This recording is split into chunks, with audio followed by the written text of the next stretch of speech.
안녕하세요. 반갑습니다. 박쌤입니다. 오늘은 한국사의 기본편 제7편 역사 단원 중에서 42과 일제강점과 독립운동에 대한 문제를 풀어보도록 하겠습니다.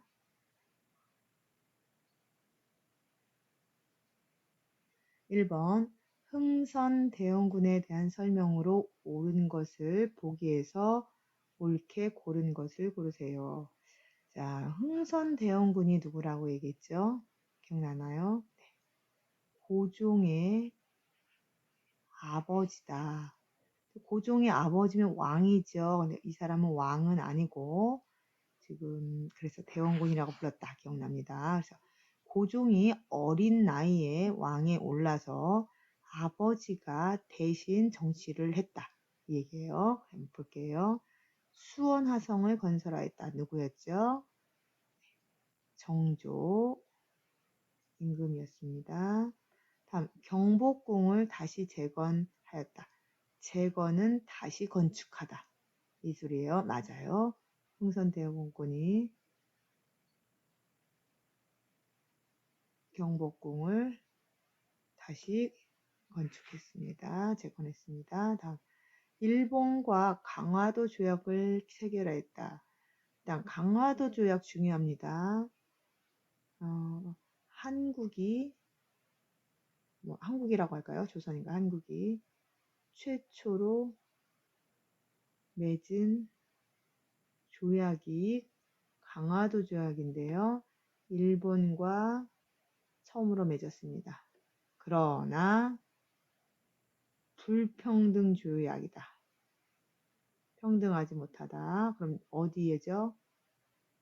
우리가 평등하지 못하다. 모든 조항들은 일본에 유리하게 되어 있다.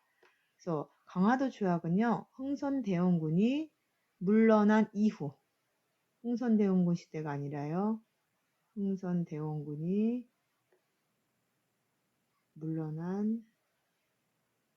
자리에서 물러난 이후입니다. 그래서 1876년 강화도 조약을 맺었다. 프랑스의 무역 요구에 거절하였다. 무역을 하자라고 왔지만 우리는 무역하지 않겠다. 그래서 이거를 다른 나라와 무역하지 않겠다 해서 척화비를 세웠다. 이게 바로 흥선대원군입니다. 정답은 니은, 리을 3번입니다.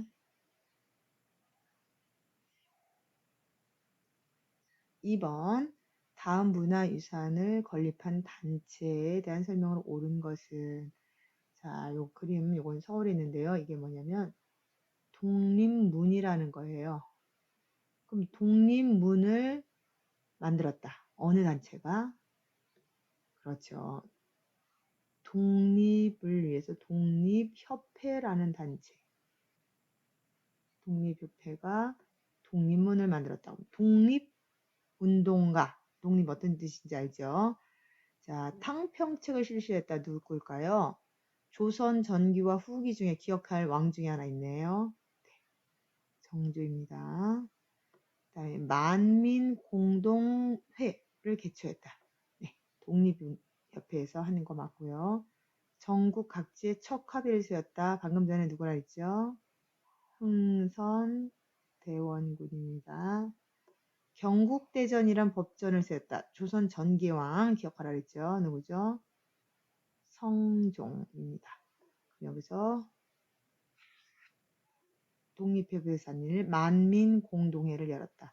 독립협회는 독립을 위한 단체로서 독립문도 만들고 여러 가지 일을 했다라고 보면 좋을 것 같습니다. 다음 3번. 다음 가에 해당하는 내용으로 옳은 것은 조선의 왕이었던 고종은 아까 고종 흥선대원군 아들 얘기죠. 땅에 떨어진 나라의 위엄과 믿음을 세우기 위해 1897년 나라 이름을 조선에서 가로 바꾸었다. 당시 고종은 하늘의 제사를 지내는 환구단, 황제가 하늘의 제사를 지냈던 어떤 재단을 뜻합니다. 짓고 이곳에서 황제의 자리에 왔다. 황제. 그래서 조선이란 말 쓰지 않고 뭐라고 했냐고요? 대한제국. 이 황제다라고 칭하려고 대한제국을 이름으로 바꾸었다. 갑니다. 고종이 이름을 대한제국으로 바꾸었다. 다음 보겠습니다. 일제의 강압 정치의 내용으로 옳지 않은 것은, 그럼 강제적으로 압력을 가하다.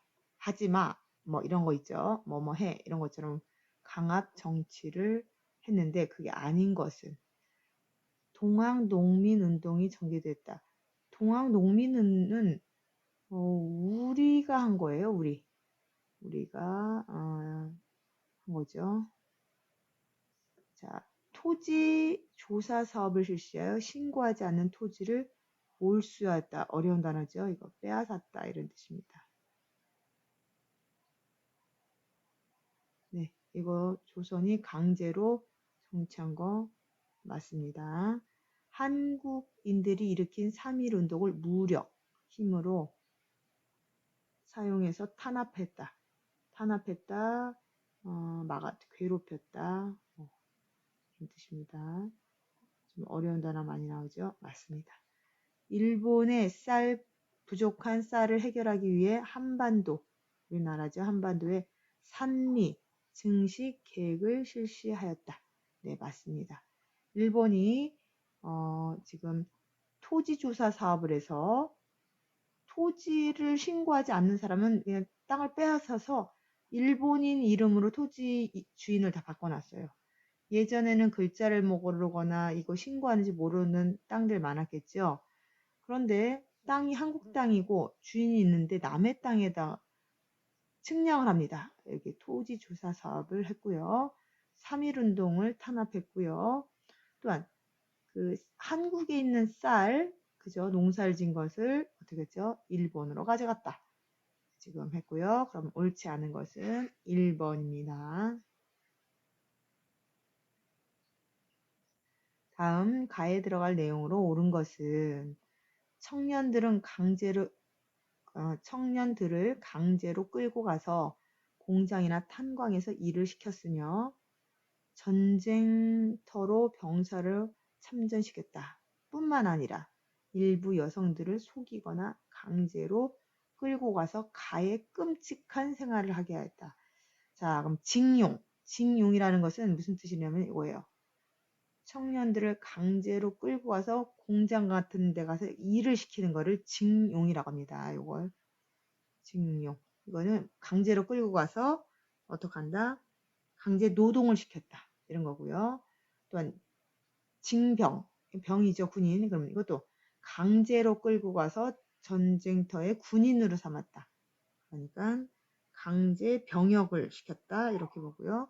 이제 공출이라는 건 말은 무슨 말이냐면 일본이 필요한 물자들을 강제로 가져갔다. 공출. 출은 출입구할 때 나가다. 이런 것입니다. 그래서 필요한 물자들을 강제로 거둬들이는 일을 했다. 또한 지금 여성들에게라고 있죠. 여성들에게는 일본군의 위안부로 했다. 참 끔찍한 생활을 하게 됐죠. 일본군 위안부 이 정도는 알아야 됩니다. 정답은 4번입니다.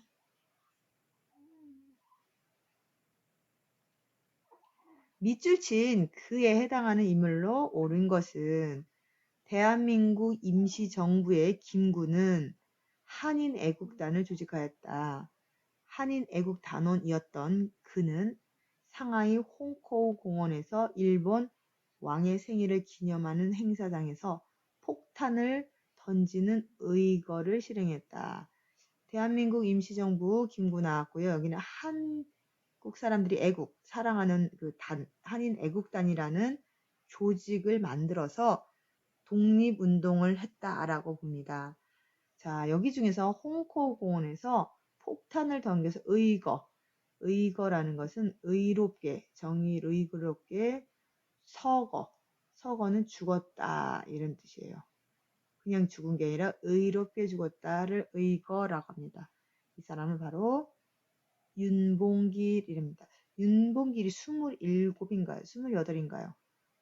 젊은 나이에 지금 본인이 폭탄을 갖고 가서 본인도 함께 죽는 거예요. 그래서 이렇게 자신의 몸을 희생해서 그 일본 왕의 생일을 기념하는 행사장에 많은 일본에 있는 사람들이 모였겠죠. 그 사람들을 죽이려고 같이 폭탄에 던져서 죽였다. 유명한 사람입니다. 또 김좌진 장군이라는 사람 있죠. 이분도 역시 독립운동가인데요. 저 위에 청살리라는 곳이에요. 청살리에서 일본군에 맞춰서 크게 승리를 거뒀다. 청살리 이기면 우리는 대첩이라는 말씀입니다. 안중근도 또한 독립운동가지요. 지난번에 있죠. 이토 히로부미를 총살했다라고 했죠. 거기가 중국 하얼빈역에서 이토 히로부미를 총으로 쐈습니다. 총살시키고 나중에 감옥 가서 죽게 됩니다. 이봉창 역시 폭탄을 던졌는데 마차가 이렇게 2개가 지나가잖아요. 폭탄을 딱 던져서 이게 터졌어요. 그런데 요 뒤에 탄 거야. 그죠? 그러다 보니까 끌려갔겠죠. 끌려가서 결국은 죽임을 당한다. 자, 그러면 여기 보면 윤봉길, 이봉창, 안중근 모두 여기 있는 사람들 다 독립운동가입니다. 근데 독립운동가 중에 윤봉길이 상하이 홍콩공원에서 폭탄을 던져 의거했다. 윤봉길 좀 기억해 두면 좋을 것 같습니다. 네, 오늘 여기까지 하겠습니다. 수고하셨습니다.